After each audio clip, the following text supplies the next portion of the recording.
हाय। तो आज हम एक ऐसा तरीका बताने वाले हैं जिससे आप एग्जैक्टली कैलकुलेट कर पाएंगे कि आपको अपने खाने में कितना शुगर ऐड करना चाहिए। बहुत सारा रिसर्च पेपर्स और यूट्यूब वीडियोस, डब्ल्यूएचओ का रिकमेंडेशंस और इवन साइंटिफिक पेपर्स पढ़ने के बाद हम इस तरीके को पता लगाए हैं। बहुत मेहनत लगा है। आपको क्या लगता है कैमरे के सामने बस मुंह उठा के बोल देते हैं हम? नहीं, वो बस एक वीडियो में किए थे। खैर, टॉपिक पे आते हैं। तो आपको करना क्या है, आपको अपना राइट हैंड आगे करना है ऐसे, इन चारों उंगलियों के बीच में जो गैप है उसको क्लोज करना है। साथ में कीजिए, तुरंत हो जाएगा, कुछ नहीं होता, साथ में कीजिए। आप टेक्निक पे ध्यान दीजिएगा, इसका इंपॉर्टेंट है थोड़ा सा। आपको थोड़ा सा टिल्ट करना है, कितना भी कर सकते हैं, एंगल ज़्यादा जरूरी नहीं है, पर टिल्ट करना है। और फिर आपका ऑब्जेक्टिव ये है कि ये दोनों फिंगर टिप्स से आपके थंब के फिंगर टिप्स को धीरे धीरे जितनी धीरे हो सके लाके टच करना है। धीरे धीरे लेते आइए, लेते आइए, और जिस पॉइंट पे टच हो जाए यही है आंसर, 0। हाँ, 0 है आंसर। आपको कोई भी शुगर नहीं ऐड करना चाहिए। सही में, मजाक नहीं कर रहे। मतलब हाँ ठीक है, सब था जो भी, लेकिन सही में हो गया ना। चलिए निकलिए अब। नहीं, डिटेल में समझना है, ठीक है। ऐसा समझाएंगे जीवन का मजा आ जाएगा। तो मेरा नाम है आकृत, और आज शुगर को हमारा बॉडी कैसे यूज करता है, और अगर एक्सेसिव हो जाए तो हमारा बॉडी उससे कैसे अफेक्ट होता है, इसको समझते हैं थोड़ा लॉजिक के साथ।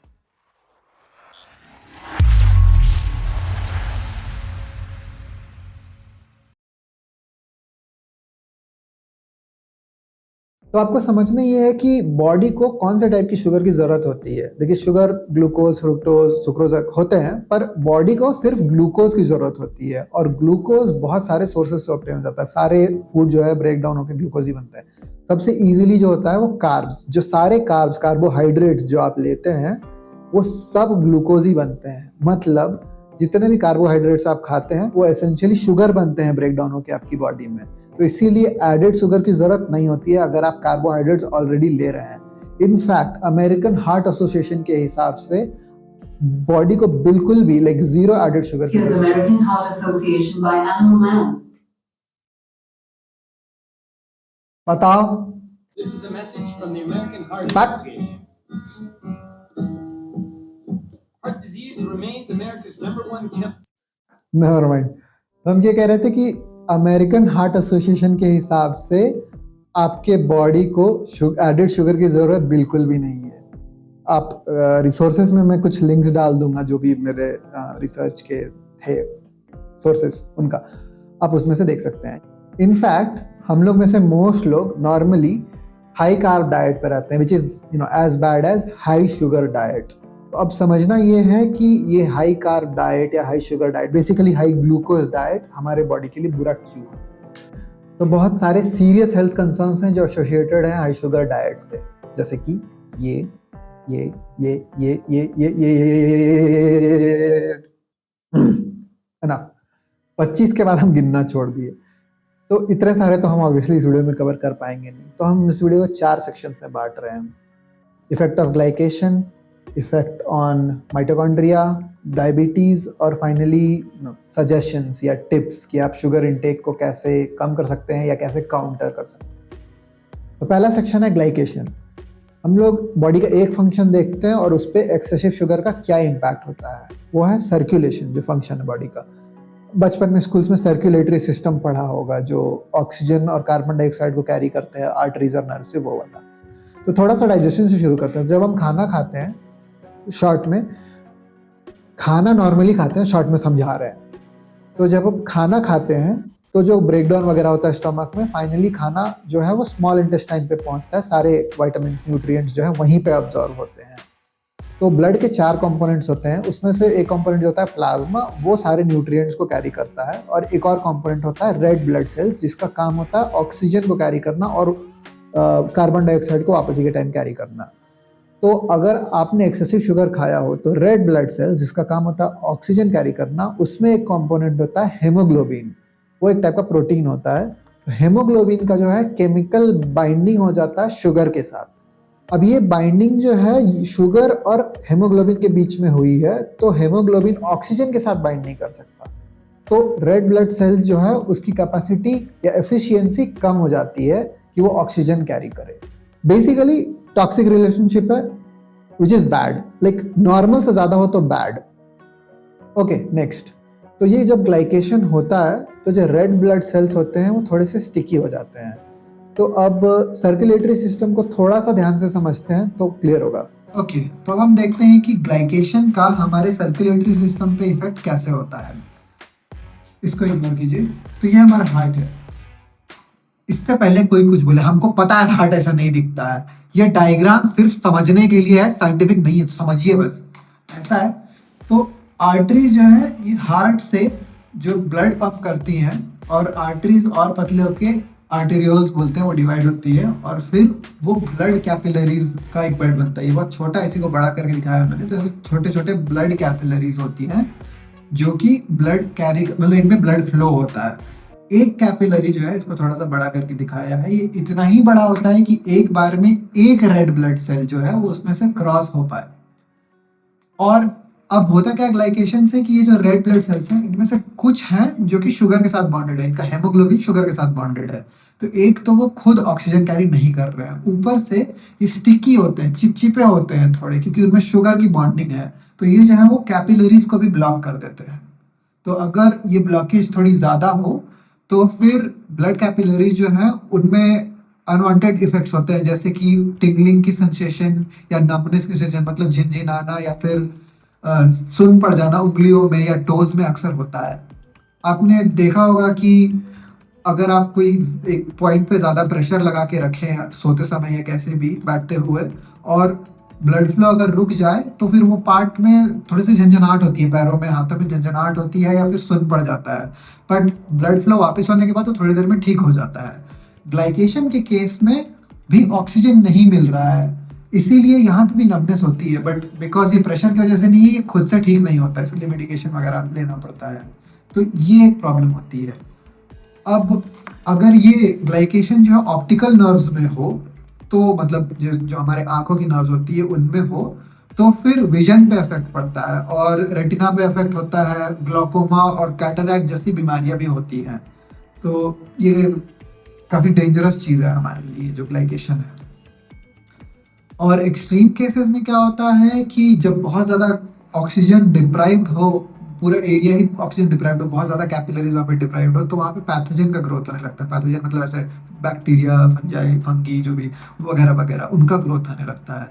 तो जब ज़्यादा पैथोजेंस हो जाते हैं, उनमें ज़्यादा इन्फेक्शन हो जाता है, तो एक्सट्रीम केसेस में ऐसा होता है कि उंगली, हाथ, पैर, इनको काटना पड़ जाता है। आपने सुना होगा इन्फेक्शन की वजह से काटना पड़ गया, तो गैंग्रीन बोलते हैं उसको, जो गैंग्रीन का डेवलपमेंट होता है, तो फिर काटना पड़ जाता है। तो glycation is pretty bad for us. Next point, तो ग्लाइकेशन का जो अगला इफेक्ट होता है वो होता है किडनीज पे। तो किडनी जो है ब्लड फिल्टर करती है, वो तो पता ही है, पर साथ में वो एक सब्सटेंस रिलीज करती है एरिथ्रोपोएटिन करके। इसके मदद से बोन मैरो से रेड ब्लड सेल्स प्रोड्यूस होते हैं। तो अगर ग्लाइकेशन ज़्यादा हो तो किडनीज डैमेज हो जाती हैं, और उससे जो एरिथ्रोपोएटिन है वो थोड़ी कम बनती है, तो आरबीसीज जो है रेड ब्लड सेल्स वो कम बनती हैं। तो ग्लाइकेशन ज़्यादा, उससे किडनीज डैमेज, उससे और कम रेड ब्लड सेल्स प्रोड्यूस होते हैं, जिससे और ग्लाइकेशन ज़्यादा होता है। तो इस साइकिल काइंड ऑफ थोड़ा सा होता है। तो एक तो ऑलरेडी जो ब्लड सेल्स हैं, रेड ब्लड सेल्स इनइफेक्टिव है बहुत सारे उसमें से, क्योंकि ग्लाइकेशन हो रखा है, और ऊपर से अब रेड ब्लड सेल्स बन भी कम रही, तो ये बहुत ही डेंजरस सिचुएशन होता है। तो आपको कुछ सिम्टम्स का ध्यान रखना है। अगर आपको टिंगलिंग या नम सेंसेशंस होते हैं फिंगर टिप्स, टोज पे, या आईसाइट अचानक से थोड़ी ज़्यादा हो रही है ख़राब, या फिर सिंपल सा अगर आप सीढ़ी ज़्यादा चढ़ने के बाद हाँफने लग जाते हैं, ज़्यादा ही हाँफते हैं, तो फिर एक साइन है कि आपको शुगर कंजम्पशन कम करना चाहिए। अब ऑफ कोर्स अगर कोई वैष्णो देवी जाएगा तो वहाँ तो हाफेगा ही ना, पर मतलब नॉर्मल सर्कमस्टांसेस। ग्लाइकेशन के बारे में एक लास्ट पॉइंट, कि उसका जो टेस्ट होता है जिससे ग्लाइकेशन पता चलता है कि आपको बॉडी में कितना है, उसको बोलते हैं HbA1c, आपने सुना होगा। तो ये एग्जैक्टली एक परसेंटेज मेजरमेंट है कि कितने परसेंट आपके आरबीसी रेड ब्लड सेल्स जो है वो ग्लाइकेटेड है। तो अगर किसी का HbA1c लेवल जो है वो 5.2 आता है, उसका मतलब है कि 5.2% उसके जो जो भी जितने भी रेड ब्लड सेल्स हैं उनमें से 5.2% ग्लाइकेटेड है, मतलब अच्छे नहीं है। तो नॉर्मल जो उसका रेंज होता है वो 4 से कुछ 5.6 5.7 तक होता है।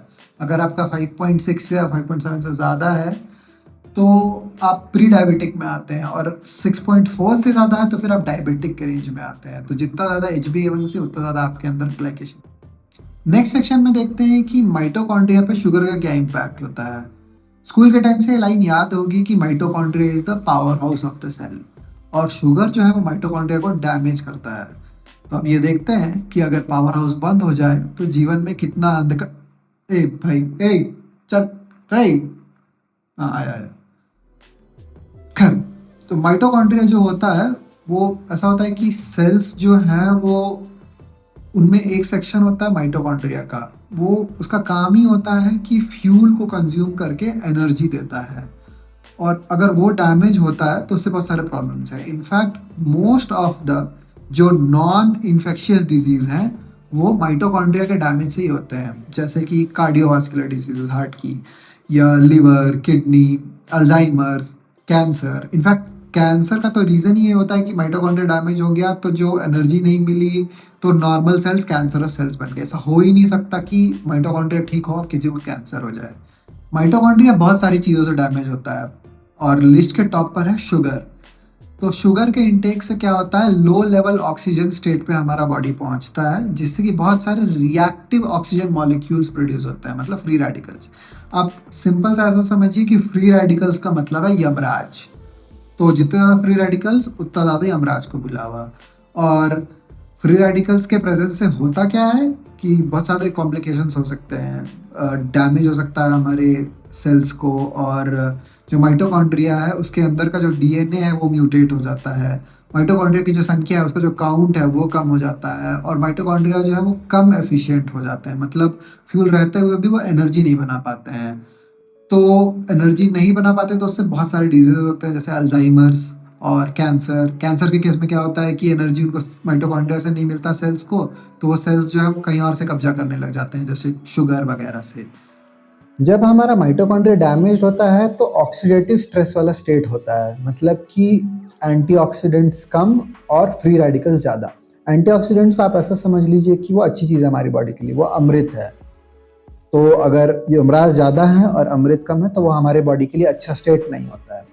एंटीऑक्सीडेंट्स के बहुत सारे सोर्सेस होते हैं, जैसे फ्रूट्स और ग्रीन टी और इलायची, लौंग, इसलिए मैं लौंग पास में रखता हूँ। तो जब आप कोई प्रोसेस्ड फूड खाते हैं तो उस केस में यमराज ही यमराज भरे रहते हैं, उनमें बिल्कुल भी अमृत नहीं होता, बिल्कुल भी एंटीऑक्सीडेंट्स नहीं होते। और अगर नेचुरल खाते हैं तो उनमें एंटीऑक्सीडेंट्स ज़्यादा होते हैं और फ्री रेडिकल्स कम होते हैं, मतलब यमराज के साथ साथ अमृत भी आता है। तो बेसिकली जो यमराज का इफेक्ट है वो तो काउंटर हो ही जाता है, उसके साथ और फायदा ही होता है उल्टा। तो इसलिए फ्रूट्स आप बेझिझक खाइए, उसमें कोई दिक्कत नहीं है। हमारा बॉडी जो है वो काफ़ी वंडरफुल है एक्चुअली, तो वो सेल्स को, माइटोकॉन्ड्रिया को रिप्लेस करता रहता है। तो अगर माइटोकॉन्ड्रिया कोई डैमेज हो गया तो कोशिश करता है हमारा बॉडी कि उसको एक नए फ्रेश माइटोकॉन्ड्रिया से रिप्लेस कर दे, बट शुगर ये भी नहीं होने देता है। खैर, अगर माइटोकॉन्ड्रिया कम ऑक्सीजन वाले स्टेट में हुआ तो विटामिन B1 की कमी होने लग जाती है, और जितना ज़्यादा आप शुगर खाएंगे उतनी कम विटामिन B1। और विटामिन B1 काफ़ी इम्पॉर्टेंट होता है, उसकी कमी से काफ़ी चीज़ें हो सकती हैं, जैसे कि नर्व डैमेज, पेरिफेरल न्यूरोपैथी, या फिर एंग्जाइटी, या फिर ओवर थिंकिंग, इंसोम्निया, रात को नींद नहीं आना, या फिर ब्रेन के सेल्स का डैमेज जो मेमोरी से रिलेटेड है। तो शुगर काफ़ी डेंजरस है। एक जिंक होता है जो कि माइटोकॉन्ड्रिया को प्रोटेक्ट करता है। ऐसा समझ लीजिए कि जो हमारा पावर हाउस है माइटोकॉन्ड्रिया, उसके आसपास की बाउंड्री एक समझ लीजिए कि जिंक है, और ज़्यादा शुगर खाने से जिंक की भी कमी होती है, तो प्रोटेक्शन भी कम होता है माइटोकॉन्ड्रिया को। तो ये हुआ दूसरा सेक्शन कंप्लीट। ऐसे जितने टाइम से हम शूटिंग कर रहे हैं ये वीडियो ऑलरेडी काफ़ी लंबा हो चुका है, तो जो अगले 2 सेक्शंस हैं उसको अगले वीडियो में करना पड़ेगा, वरना ये वीडियो इतना लंबा हो जाएगा कि कोई क्लिक करेगा ही नहीं, कोई देखेगा ही नहीं, फ़ायदा क्या है। तो जो डायबिटीज़ वाला सेक्शन है और कुछ सजेशंस जिससे काउंटर हो सके शुगर, और कुछ टिप्स जिससे आप कम कंज्यूम करें, उसको देखते हैं अगले वीडियो में। वैसे एक फैक्ट बता दूं जाते जाते, आपको पता है अल्जाइमर डिजीज, वो डिजीज जिसमें लोग अपना नाम, अपने बच्चों का नाम, शक्ल वगैरह सब भूलने लग जाते हैं, वो डिजीज को टाइप 3 डायबिटीज भी बोलते हैं। शुगर क्रेजी है। ओके, मिलते हैं अगले वीडियो में। See you. Subscribe, bye bye.